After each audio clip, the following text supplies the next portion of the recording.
Hey everyone, I'm Stephanie. I'm a book loving, notebook hoarding literacy teacher educator on a mission to change lives one book and one notebook at a time. And this is the Get Literate podcast, a podcast where we explore the power of reading and writing to cultivate a life we love. Each week, I offer a bit of bibliotherapy and share 3 books you need to know about on a bookish theme to fuel our reading hearts and help us grow through what we go through. But that's not all. I also invite you to extend those bookish themes into your own life through notebooking, lifelong learning, and creativity to experience the life-changing magic of reading in our lives. And the best part? Each episode is only 20 minutes or less, so you can spend less time listening and more time reading. Now, on to today's episode. Hey everyone, welcome to a very special episode of the Get Literate podcast. Today, I'm doing something completely different, completely new. We have a guest here today to tell us about 3 books we need to know about. So Gwen, welcome. I'm so excited to have you here today. I'm so excited to be here. Thank you so much for having me on. Oh my gosh, it's an honor. Now, we could actually say, Gwen, that this episode is literally 20 years in the making. Yes. Which is crazy. So listeners, 20 years ago, I still can't believe it was 20 years ago. I know. 20 years ago, Gwen was a 4th grader in my very first 4th grade classroom when I started teaching, which is just amazing to think about. Here we are 20 years later talking books. Yes, it's what connects us then and now. That's right. That's right. So the Gwen I knew way back in 4th grade, she was this ball of energy, right? You were energetic. You had this big personality with these ruddy cheeks that always looked like you were like up for something. You had something cooking. You were a reader then. You were also a pretty voracious and pretty creative writer, if I remember too. I still have your poems in my folder on my shelf. And from what I can see, not much has changed. You are still energetic. You are still lively. You are full of life, and you are reading a ton, right? Yeah. So why don't you tell listeners a little bit about you, and especially give us a glimpse into your reading life? Of course, yeah. So, like you said, my name is Gwen. I have always been a reader. I've always loved reading, always escaped through reading. And like you said, not much has changed. My reading taste obviously has developed throughout the years. And I read pretty much everything from high fantasy to true crime, mystery. I love nonfiction. I love historical fiction. I pretty much will read anything I get my hands on. I definitely go through different moods depending on the seasons, depending on what's going on in my life, what sounds good. I'm totally a binge reader. If I pick up a series, actually one of which I'm going to talk about today, um, I will read the whole series without stopping. But yeah, I especially have been lately um, reading more out of my comfort zone and checking out different genres and authors that I typically would not gravitate towards. So just exploring.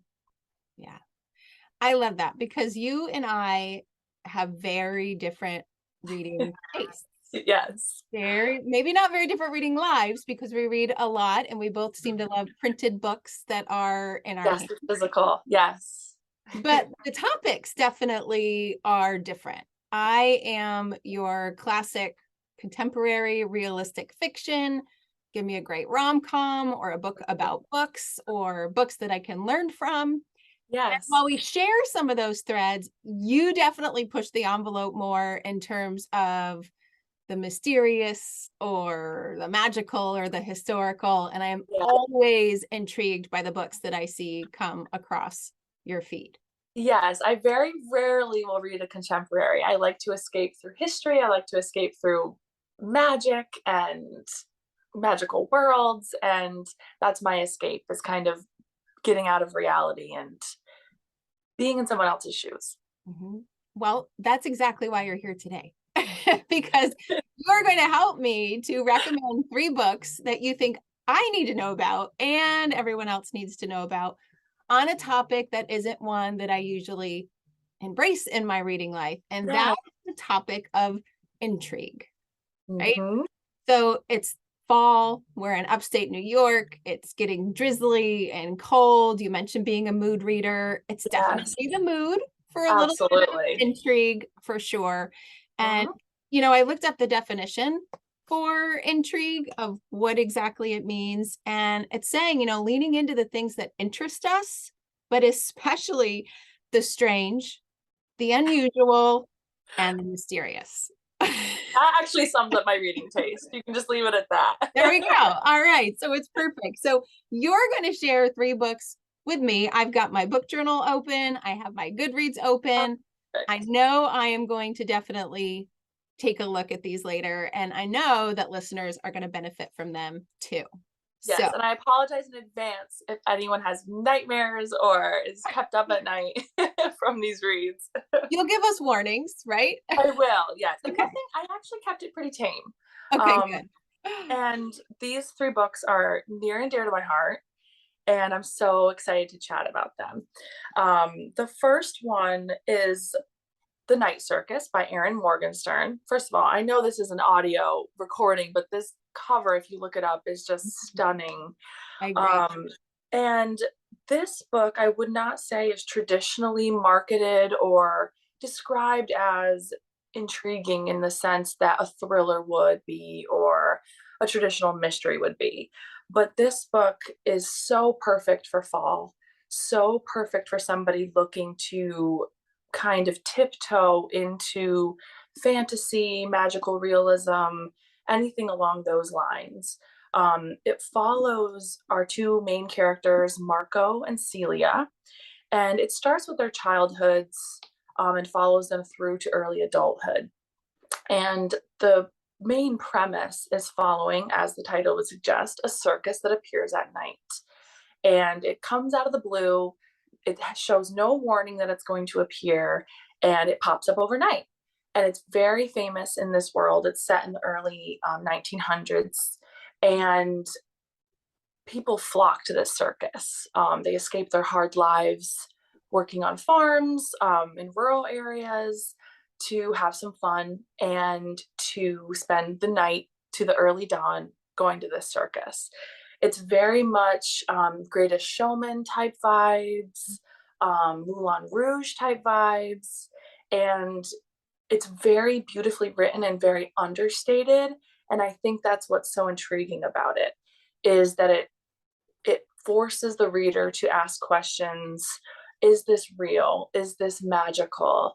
Are the people, the patrons of the circus, really seeing magic, or is it illusions? Is it their perceptions being changed? It's such a fun yet dark look at humanity in the sense that we want, it kind of explores us wanting to be tricked, us wanting to be fooled type of those themes. And at its core, it's also a love story Okay, between, good. I can get involved yes, in that one. Okay. between our 2 main characters. And it actually follows a competition that they're kind of unknowingly forced into. And it's just so magical and beautiful and atmospheric and creepy, and it's so fun. But like I said, it's not what I would traditionally say a mystery or a thriller. It's more so the atmosphere, and the circus itself feels like a character. And there's where the intrigue lies in kind of figuring out, okay, is this just a tourist attraction, or is this real magic, and is this real fantasy? So, like I said, it's really good because it's not the fantasy that you'll see that's dragons and elves and things like that, but it's a tiptoe into the genre, I think. And Okay. it's really Now, beautiful. that's the kind of book I think I could get behind in this topic because I struggle with the very traditional fantasy magical elements. But this this does seem different. This seems like something I really would like to read. And like you said, the cover's beautiful. Oh my gosh, the cover is stunning. And just the atmosphere alone in this book is so intriguing and gorgeous and lush. And I read this in one day. I neglected all of my adult responsibilities and Yes. this in one day. And just talking about it now and the mist outside and the cozy weather makes me really want to reread it. Yes. I love that. You're right. It's a day for that book. Yes. Now, that actually reminded me of a book that I didn't plan on this, but I'm going to recommend to you to read. Okay. It is a middle grade book called Long Road to the Circus by Okay. Betsy Bird. I have to write this down. What's the author's name? Betsy Bird. Okay. And it's Long Road to the Circus. And it's a middle grade novel, and it's about a 12-year-old girl who's dreaming big. She wants to be in the circus. She wants to get out of her town. And she ends up, I won't give it away, but she ends up doing some mysterious things that are under the cloud of, let's say, early dawn instead of night, like yours. But there is an air of mystery, of intrigue, of where she's going and what the circus is and who's helping her. And if you liked that theme in that book, I think this might be a good middle grade book to pair that with. Oh, that sounds great. Well, and I love middle grade because that is just pure escapism. It's very whimsical and fun. I will definitely check that one out. Middle grade speaks to all of our inner childs. I think so too. And it's just feels like watching a Disney movie, you know? Yes. All right, what do you got next? Book 2. Okay, so my next 2 are definitely closer to the traditional intriguing mystery type fun. So the second one I want to suggest is A Curious Beginning by Deanna Raybourn. Again, a gorgeous cover. I know that it's audio, but please, if you're listening, look up these gorgeous covers. They're stunning. They'll be in the show notes. I'll put the covers in the excellent. Okay, perfect. So again, A Curious Beginning. This is the first book in a series, which I absolutely devoured. It really got me through winter last year. I believe there's 11 books in this series, so you can just fly through it. And I love the characters in these. We follow Veronica Speedwell, and she lives in Victorian England. She's actually a butterfly scientist, and she is just the embodiment of girl power. She's the embodiment of breaking societal norms, and she's kind of unwittingly thrown into these mysteries. And her curiosity kind of forces her to explore so many different things. And she ends up trying to solve murders, which I love that setup for mysteries. I think it's kind of known as a trope now, for kind of a strong, curious woman to be too curious to not look into these mysteries. Well, the main reason why I wanted to suggest this one is that it is cozy. So again, I think it's a good way to kind of step into the genre of mysteries because it isn't gory or jarring or intense. It's very fun. It's hilarious. I found myself laughing out loud at this so much. Our main character, Veronica, is just so spunky and fun, and she refuses to kind of step in line to the Victorian standards. You know, there's so many funny scenes where she's like making people clutch their pearls and gasp because she wears pants underneath her skirts. And, you know, she has a foul mouth at times. She enjoys the company of men in friendships and romantically. And I think she's like 27, but she's known as like this old spinster because she's not married and having children. Oh no. And so it's so fun. And I think that's really where some of the girl power comes from. And you're kind of just automatically rooting for her. And so this series is kind of a great combination of her scientific expeditions where she's kind of traipsing through the jungles looking for butterflies, but also, like I said, she's solving mysteries, and she meets up with this character Stoker, who's also very out of the realm of normalcy during Victorian times. He's not interested in having children. He's not interested in being a proper gentleman. He's gruff, and they often describe him as looking like a pirate. And they kind of make this weird duo of friendship and fun, and it's just a very good combination of personalities. And these two solving mysteries, you just cannot help but root for them and love them. Oh, have you read Lessons in Chemistry yet? Yes, I have read it. It sounds like the two main characters have that kind of headstrong, let's just do this my way rather than what everyone else says I should do. And I love reading characters about that. Girl power books. Yes. Sign me up. Yes. Awesome. Yeah, and it is very much they're very headstrong characters, very stubborn characters. They're butting heads constantly. And I love this book. Actually, all three of the books I mentioned have this strong sense of found family and a sense of you get me, and you also kind of break the norms of society, so let's team up and stick together. And it's beautiful. I love it. And I guess I didn't really realize that I gravitate towards books and characters like that.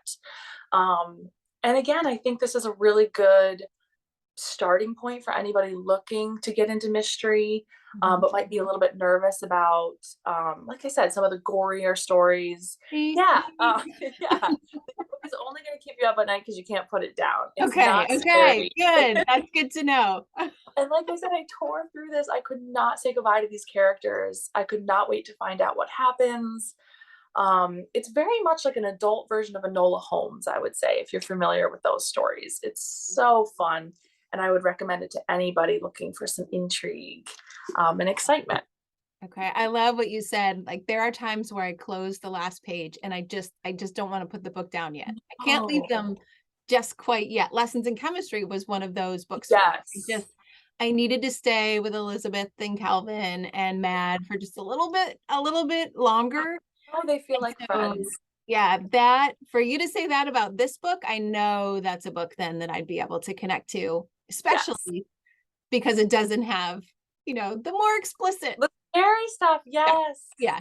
I didn't include any that are very scary or, overwhelming in terms of the actual graphic details or anything like that.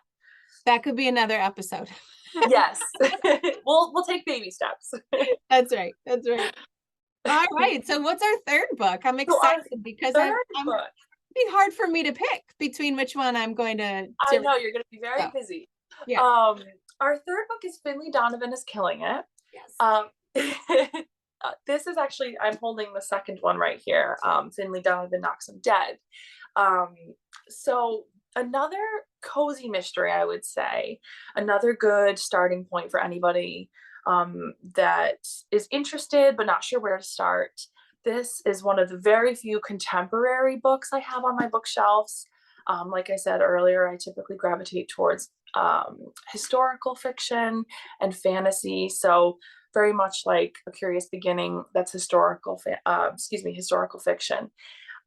Finley Donovan is a contemporary. It follows our main character, Finley Donovan, obviously, and she's a contemporary single mom, and she's an author who is kind of in a writing slump when the first book starts. She's struggling with being newly single, balancing her career, balancing parenting.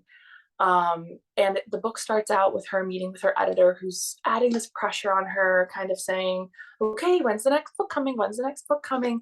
And Finley is kind of in a slump, and she can't really find any inspiration.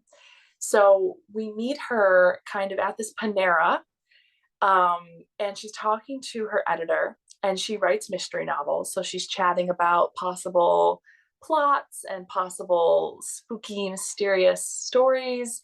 And someone else in the Panera overhears what she's chatting about, and mistakes Finley as a hit woman. So doesn't understand that she's talking about fiction, doesn't understand that she's an author. This person overhearing this conversation thinks, oh, she kills people for a living, which is so ridiculous and funny.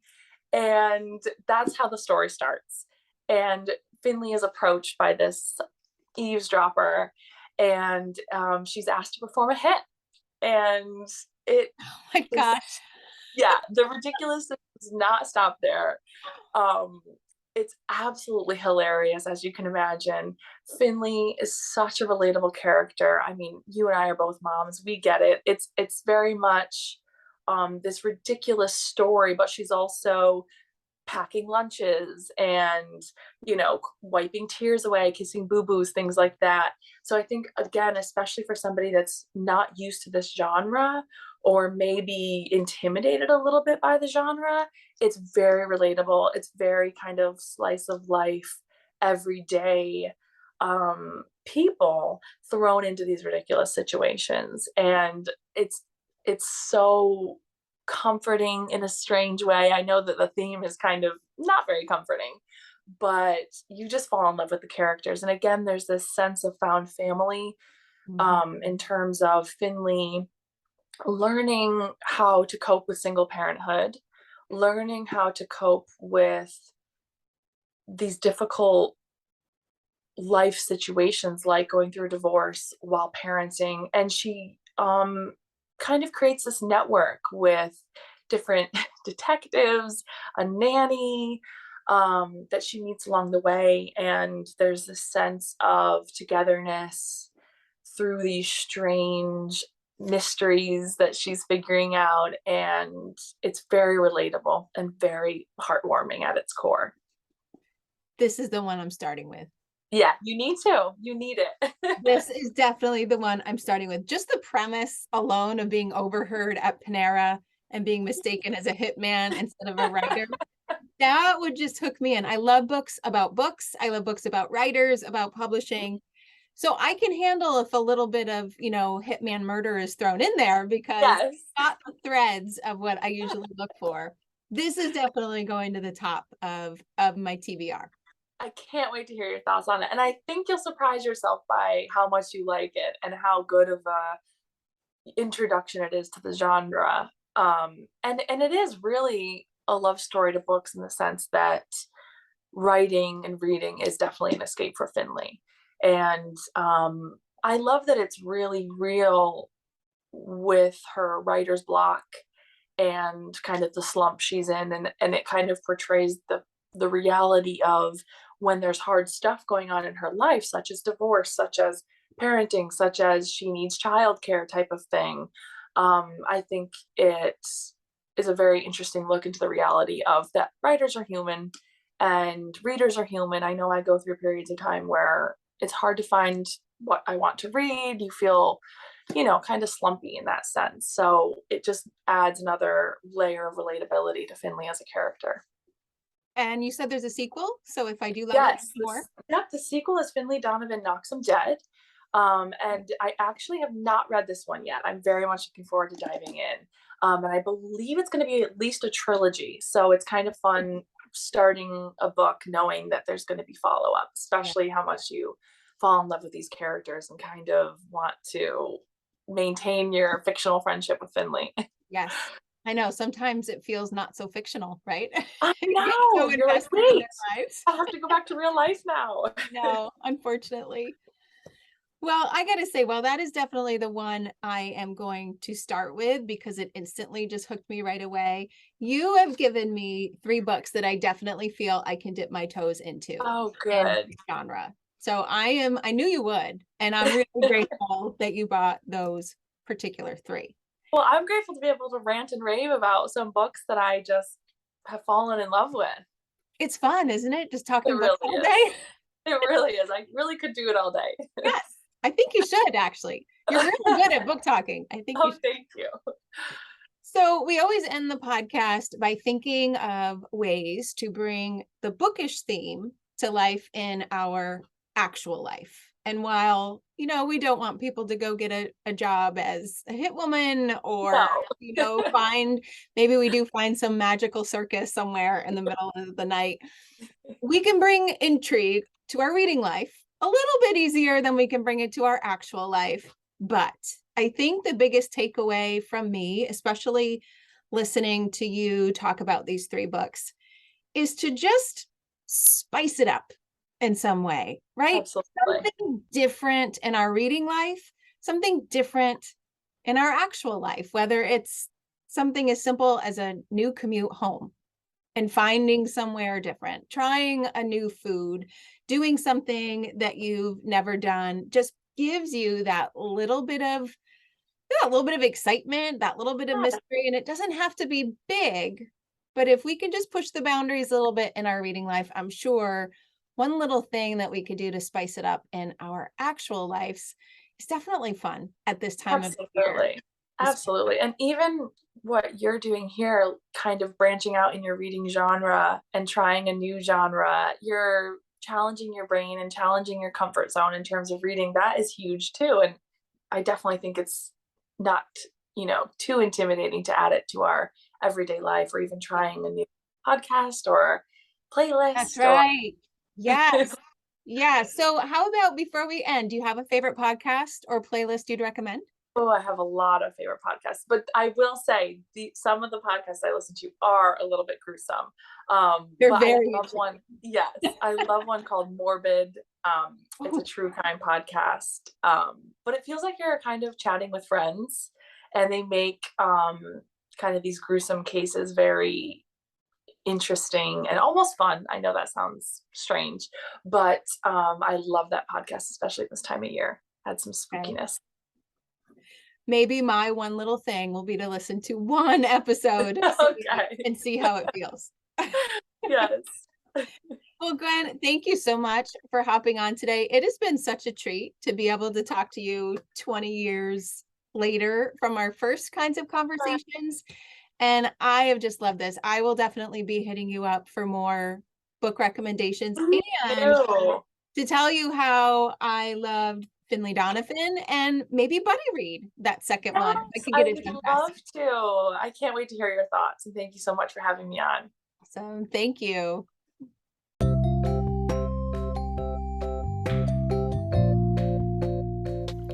Thanks for listening to today's episode of the Get Literate podcast. You'll find links to all the books, resources, and ideas mentioned in the show notes and at www.alitlife.com. You'll also find additional inspiration for your reading and writing life there, like book lists, notebooking ideas, personalized book recommendations, and an invitation to join my Get Literate members community.